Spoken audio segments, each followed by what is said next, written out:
योगी सरकार कहते हैं कि भाई यहाँ आओगे तो सबको प्रसाद मिलेगा, समझिए। अगर वो प्रसाद देने के लिए तैयार है तो हम लोग लेने के लिए तैयार हैं। तरीके से लड़ेगी कि जो है भीम आर्मी हरा पाएगी बीजेपी को? भीम आर्मी जो है, जो एक मजबूत विपक्ष है उसके साथ जाके उसमें जो है अपने लोगों से अपील करेगी कि जो मजबूत विपक्ष है सरकार को हराने के लिए कुछ भी करेंगे। हम लोग मजबूत विपक्ष के साथ जाके सरकार को उखाड़ फेंकने का काम करेंगे। लेकिन उनको इतनी शर्म नहीं आई ये चीज़ कि आपने जब ये किसान बिल वापस ही लेने थे तो आपने उन 700 बंदों की जान क्यों ली? रिक्वेस्ट करने से ना, मतलब ये समझ लो इन्होंने पागल समझ रखा है कि ये तो बस हाथ जोड़ रहे हैं, मांग रहे हैं, कोई बात नहीं है, 2-4 लाठियाँ दे तो चले जाते हैं अपने। मैं ऐसे जीडी की बात नहीं कर रहा, पूरे इंडिया के जितने भी बेरोजगार है, 5 राज्यों में चुनाव है, वहाँ के हर एक बेरोजगार की आवाज़ है ये, क्योंकि ये देश युवाओं का देश है और यहाँ 65% युवा है। ये इनको बता देगा कि क्या होता है युवा इस बार। यहाँ पर चंद्रशेखर आज़ाद आने वाले हैं, क्या लगता है एसएससी के छात्र इतने दिनों से प्रदर्शन कर रहे हैं, कुछ उनको सपोर्ट मिल सकता है, कुछ होगा? जिस तरह जो है लखनऊ में 69,000 भर्तियों की शिक्षक चल रहे थे तो चंद्रशेखर साहब जो है पहले दिन पहुँचे, पहले दिन के बाद जो है समय रख के पहुँचे और सरकार को जो है कल परसों झुकना पड़ा और उनको जो है 1 हफ्ते के अंदर जो है नौकरी देने का काम करेगी सरकार। तो इसी तरह मुझे लगता है कि सरकार जब चंद्रशेखर साहब आएंगे तो और जो है सरकार को झुकना पड़ेगा और जो ये नौजवान जिन्होंने अपना जो है जीवन जिनका ये कह लो कि जीवन जो है खतरे में है, जिनका आने वाला कल खतरे में है, उन लोगों को रोजगार मिलेंगे तो ये लोग आगे बढ़ेंगे तो इनके आने वाला परिवार बढ़ेगा और भारत बढ़ेगा। रोजगार की मांग जो कर रहे हैं नौजवान, वो तो सड़कों पर लाठी खा रहे हैं, लाठी चार्ज का वीडियो भी वायरल हुआ। वो तो योगी सरकार कहते हैं कि भाई यहाँ आओगे तो सबको प्रसाद मिलेगा, समझिए। अगर वो प्रसाद देने के लिए तैयार हैं तो हम लोग लेने के लिए तैयार हैं, समझिए। मगर ये ध्यान रहे भीम आर्मी का झंडा भी मजबूत है और डंडा भी मजबूत है। ये ना हो कि ये लोग संविधान को मानने वाले लोग जो हैं, ये लोग अगर इनका दिमाग फिर गया तो परेशानी हो जाएगी, सरकार को बचाना मुश्किल हो जाएगा अपने लोगों को। जो राजनीति है वो तो राजनीति की दिशा जो है चेंज हो रहा है, मथुरा की तैयारी चल रही है, आप लोग रोजगार की बात। उन्हें मंदिर मस्जिद से जिनको जो है जो सब पूरे नौजवान समझ चुके हैं, यूथ जो है समझ चुका है कि इस सरकार को जो है मंदिर और मस्जिद तक जो है जाए रखना और अपने जो है सरकार को बनाए रखना है। सरकार लोग जो है तैयार हो गए हैं, लोग तैयार हो गए। आने वाले उत्तर प्रदेश में ही आपको चुनाव में देखने को मिलेगा, सरकार जो है नौजवान जो है अपनी वोट देके इनको पटकनी देने का काम करेगा और ऐसे गायब होंगे जिस तरह से गधे के सर से सींग आज तक आए तो नहीं, इस तरह से जो है आने वाले नहीं है। आप तो बड़े बड़े दावे कर रहे हैं, लेकिन कैसे भीम आर्मी किधर से कैसे अकेले लड़ेगी, किस तरीके से लड़ेगी कि जो है भीम आर्मी हरा पाएगी बीजेपी को? भीम आर्मी जो है, जो एक मजबूत विपक्ष है उसके साथ जाके उसमें जो है अपने लोगों से अपील करेगी कि जो मजबूत विपक्ष है सरकार को हराने के लिए कुछ भी करेंगे। हम लोग मजबूत विपक्ष के साथ जाके सरकार को उखाड़ फेंकने का काम करेंगे। तो जल्दी आप लोगों का गठबंधन हो सकता है मजबूत विपक्ष के साथ? जी, ये जो है ये सीनियर लीडरशिप का वो है, ये इस बारे में बताने में जो है बात चल रही है, 2-3 दौर की बात हो भी गई है और जल्द हो भी सकता है। क्या आप साइकिल की तरफ इशारा कर रहे हैं, मजबूत विपक्ष हुई है? भाई विपक्ष जो है सर जरूरी थोड़ी है, साइकिल अकेले ही थोड़ी विपक्ष है, बहुत सारे लोग उसके साथ गए हैं तो वो सब लोग जो है मिलके जो है मजबूत विपक्ष बनेगा। ठीक, शुक्रिया हमसे बात। क्या लगता है, आप लोग बहुत दिनों से आंदोलन चल रहा है, आप लोगों का प्रदर्शन चल रहा है, अब नेता भी आपके मंच पर आने लग गए हैं, चंद्रशेखर आज़ाद आ रहे हैं, कैसे ये आंदोलन चलता रहेगा ऐसे या सरकार मानेगी आप लोगों की बात? माननी तो पड़ेगी, क्योंकि आपको पता है पुराने जो 1 साल किसानों को होने को आ गया, इन्हों की बेशर्मी तो इतनी है बस कि 700 किसान मर गए। इन्होंने 2 मिनट में बोल दिया कि हम कुछ किसानों को समझा नहीं पाए इसलिए हम वापस ले रहे बिल। लेकिन इनको इतनी शर्म नहीं आई ये चीज़ कि आपने जब ये किसान बिल वापस ही लेने थे तो आपने उन 700 बंदों की जान क्यों ली? आपने उनका घर खत्म कर दिया। आप सोचो, हो सकता है वो अपने घर में कोई कमाने वाला बंदा अकेला हो। आप यही चीज़ें अगर यहाँ करना चाहते हो ना तो ये चीज़ें हम नहीं सहने वाले। ये देश का युवा है, आपको पता है कि 2022 और 2024 कर रहा परिणाम है इसका, बहुत अच्छा विकल्प है हमारे पास। अगर ये हमारी बातें शांति से सुन लेते हैं, जिस तरह किसान अड़े रहे उसी तरह हम भी उन्हीं के बच्चे और हम भी यहीं बैठे रहेंगे जब तक नहीं सुनेंगे। इतना लंबा टाइम हो गया, हम इनको अभी तक आग्रह करते आए हैं कि हमारी चीज़ों को सुनिए, हमारी रिक्वेस्ट करी है अब तक हमने, लेकिन अब वो चीज़ें छोड़ चुके हैं। क्योंकि रिक्वेस्ट करने से ना, मतलब ये समझ लो इन्होंने पागल समझ रखा है कि ये तो बस हाथ जोड़ रहे हैं, मांग रहे हैं, कोई बात नहीं है, 2-4 लाठियाँ दे तो चले जाते हैं अपने घर। लेकिन इस बार ऐसा कुछ नहीं होगा, हम नहीं जाएंगे, लाठी बरसा ले कुछ भी कर। बॉर्डर पे भी मरना है हमें, दिल्ली में मर लेंगे, क्या दिक्कत आ रही है? ना घर वालों को मुंह दिखाने लायक, आस पड़ोस वाले सुनाने लग गए, रिश्तेदार, लड़कियों की तो आप समझ ही सकते हो कितनी दिक्कतें होती हैं। हर कोई सुनाने लग जाता है कि अभी तक कुछ नहीं हुआ, शादी कर दो। हर लड़की शादी करने के लिए नहीं बनी, उसके कुछ सपने होते हैं और हमारे सपने हैं कि हमें फौज में जाना है। सरकार उन चीज़ों को समझ ले, नहीं तो इसका परिणाम उसको भुगतना पड़ेगा बहुत अच्छी तरह से। लेकिन 2022 का चुनाव का आपने नाम लिया, चुनाव को लेकर के तो ये लोग लहर बना रहे हैं कि मथुरा की तैयारी कर रहे हैं। ये सब मुद्दे तो है ही नहीं इनके चुनाव एजेंडे में। मुद्दे नहीं है, कोई बात नहीं। ये केवल मैं SSG की बात नहीं कर रहा। पूरे इंडिया के जितने भी बेरोजगार है, 5 राज्यों में चुनाव है, वहाँ के हर एक बेरोजगार की आवाज़ है ये। क्योंकि ये देश युवाओं का देश है और यहाँ 65% युवा है। ये इनको बता देगा कि क्या होता है युवा इस बार। क्योंकि इन्होंने जो बोला था कि 2 करोड़ रोजगार हर साल, आप मुझे 7 सालों में इनको जितने हो गए उतने सालों के साल के हिसाब से मुझे 2 करोड़ का डाटा दे दें कि हमने इतनी वैकेंसियाँ दे दी। बच्चों को क्या दिक्कत है? 70,000 शिक्षक भर्ती वाले जब मांगने जाते हैं अपनी मांग, तो उनको डंडा दिया जाता है, लाठीचार्ज होती है। ये चीज़ तो हमारे साथ भी तो करी है इन्होंने, लेकिन हम लोग हटने वाले नहीं है। किसानों पर भी तो उन्होंने 700 मार दिए ना यही सब करके, तो हम लोग भी तो हम नहीं हटेंगे। कुछ भी कर लो, हमें वहाँ मरना सही, यहाँ मरना सही, हम यहाँ मरने के लिए तैयार हैं। कैसे आप लोगों का यहाँ पे रुकना हो रहा है सड़क पे, खाने पीने से लेकर के हर एक चीज़?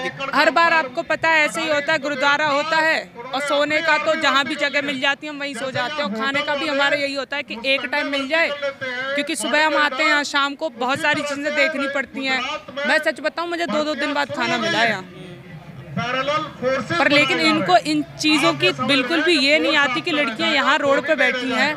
केवल आज तक मैं एक और बात बताऊं, सरकार की बात बताऊं, मैं आज तक जितने भी आंदोलन हुए पिछली सरकार में, मैं ये नहीं बोलता कि आंदोलन नहीं होते, लेकिन वो सरकार इनके बीच में आके कम से कम पूछती तो थी कि ये बैठे क्यों है। लेकिन ये सरकार तो बीच में आने तक के लिए तैयार नहीं है। तो ये अभी जैसे चंद्रशेखर आए हुए हैं, चंद्रशेखर आजाद, और किन किन का समर्थन मिला आपको? क्या लगता है कि अब मुद्दा हाईलाइट होगा? मुद्दा हाईलाइट होगा क्योंकि संसद में हमारी आवाज़ भी उठाई थी जसवीर सिंह जो गिल जी हैं उन्होंने, तो अभी हमारा सपोर्ट तो मिल रहा है। फिर हमारे साथ वाले भी, मैं तो एक चीज़ बोलता हूँ, अगर हमारी यूनिटी होगी ना तो हमें सपोर्ट करने के लिए हाथ जोड़ने की ज़रूरत नहीं है किसी की, हमें सामने से आके सपोर्ट करेंगे। आपका नाम क्या, कहाँ से आएंगे? कृष्णा, यूपी आगरा। ठीक है, यहाँ पे देखिए इनके पोस्टर में लिखा हुआ है कि जिला बालाघाट नक्सल Madhya Pradesh, NCC NSS sports होने के बाद भी मेरिट लिस्ट से बाहर कर दिया गया। नक्सल प्रभावित जिले का भी लाभ नहीं दिया गया। वर्दी दो या अर्थी दो, बेरोजगार की यही पुकार, वर्दी दो इस बार। क्या है पूरा मामला? ये मतलब वर्दी दो या अर्थी दो आप लोग मांग कर रहे हैं, ऐसे मांग कब तक चलता रहेगा? ये मांग जब तक चलता रहेगा जब तक सरकार हमें हमारी ज्वाइनिंग नहीं दे देती, हमें हमारी वर्दी नहीं दे देती, क्योंकि हम लोग मेडिकल फिट है। अगर हमको जॉब नहीं देनी थी, वर्दी नहीं देनी थी, तो हमारा मेडिकल कराया क्यों? हमको मेडिकल फिट क्यों कराया गया? मेडिकल में भी यहाँ पर धांधली की गई है। मेडिकल में जिसको 5 पॉइंट में री मेडिकल दिया गया, हमारे सामने वो लड़की इधर देखती है, इधर बात करती, तो वो लड़की को मेडिकल फिट कर दिया गया। तो किस प्रकार का मेडिकल हुआ? जब हम मेडिकल फिट है, हमको ज्वाइनिंग नहीं मिली, लेकिन RME जितने भी लोग RME वाले थे उनको ज्वाइनिंग देकर बॉर्डर पर भेज दिया गया। तो आप कहाँ से आई हैं? मैं बालाघाट नक्सल प्रभावित क्षेत्र मध्य प्रदेश से आई हूँ। मेरा नाम मेघा डहरवाल है। लेकिन जिस तरीके की राजनीति हो रही है, उत्तर प्रदेश सरकार करे या मध्य प्रदेश सरकार करे, हर जगह बीजेपी का शासन जहाँ पे है, वहाँ पर जिस तरीके की राजनीति, आपको लगता है ये मुद्दे अहम होंगे उनके लिए, आपके मुद्दे?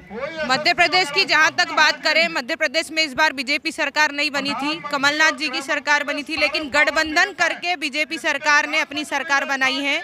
और पिछले 10-11 साल से शिवराज सिंह चौहान जी की सरकार है, लेकिन जो बोलते हैं ना मामा सबको अभी तक मामू ही बना रहे हैं। वैकेंसी के नाम पर वहाँ पर वैकेंसी निकलती 5,000 10,000, इतने बड़े प्रदेश में कांस्टेबल की वैकेंसी आई 4,000, तो 4,000 बच्चे वैकेंसी में 4 लाख लोगों ने फॉर्म भरे, तो कहाँ से जॉब मिलेगी? किस किस को जॉब मिलेगी? और आप सरकारी जॉब को ख़त्म कर रहे हैं। अगर आज भी लोग देखते हैं लड़की की शादी करना है तो लड़का सरकारी जॉब में होना चाहिए, लेकिन आप तो सरकारी जॉब ही ख़त्म कर रहे हैं, तो फिर लड़की शादी कैसे करेगी?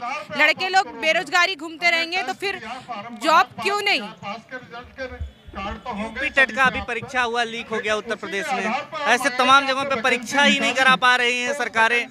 तो आप लोगों का परीक्षा हो गया, फिर कैसे, मतलब कैसे होगा? क्या मतलब लगता है कि ये रुक जाएगा सही दिशा में? देखिए, माननीय अमित शाह जी जो खुद गृह मंत्री है, उनने भी 4 दिसंबर को संसद में स्वयं बयान दिया। इसके पहले नित्यानंद राय जी गृह राज्य मंत्री ने बयान दिया था 1,11,000 पद खाली है, लेकिन 4 दिसंबर को अमित शाह जी ने जवाब दिया है कि 1,22,000 से ज़्यादा पद सशस्त्र सीमा बलों में खाली है। तो हम 55,000 मेडिकल फिट है, और 55,000 मेडिकल फिट में भी 20-30 हज़ार बच्चे जो है जो ग्रुप डी, NTPC, टीचर या फिर अपने स्टेट की पुलिस वैकेंसी में लग चुके हैं। तो हम जितने यहाँ दिल्ली पर धरना दे रहे हैं, जिसको भूख होती है वो भोजन के पास जाता है। तो हम अपील करना चाहेंगे कि जितने भी दिल्ली में धरना दे रहे हैं उनको उनकी वर्दी दी जाए।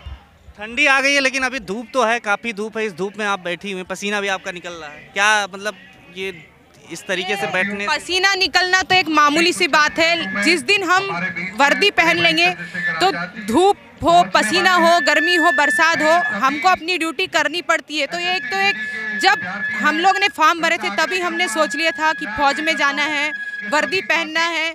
बस यही कहना चाहूँगी, न तन चाहिए न धन चाहिए, जब भी मरूं शरीर पर वर्दी और तिरंगा कफन चाहिए। क्या कुछ अब तक हुआ है? क्या लगता है कब तक खत्म हो जाएगा ये मामला? क्या सरकार मान पाएगी आपको? आप लोगों को मानना ही पड़ेगा, उसे सरकार को मानना ही पड़ेगा, क्योंकि हमें 10 महीने हो गए बैठे बैठे, अभी तक उससे सरकार का कोई फैसला नहीं आया है। लेकिन अब है ना, जाएंगे तो वर्दी लेकर ही जाएंगे, नहीं तो जाएंगे नहीं। क्या लगता है कि सरकार आप लोगों की बात क्यों नहीं सुन रही है?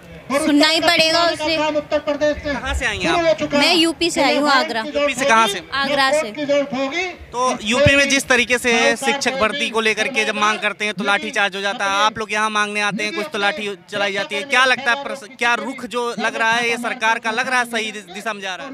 नहीं, गलत जा रहा है। ये सरकार बिल्कुल सही नहीं कर रही है। अगर इन्हें हम लोगों को भर्ती ही नहीं करना था तो फिर इन्होंने मेरिट लगाई क्यों थी, फिर घटाया क्यों था? जब हम सब फर्स्ट मेरिट में थे तो फिर उन्होंने मेरिट क्यों घटाई और बच्चों को क्यों लिया? जब इन्हें हमें निकालना ही था तो फिर पहले से भी बच्चों को क्यों भर्ती ले लिया?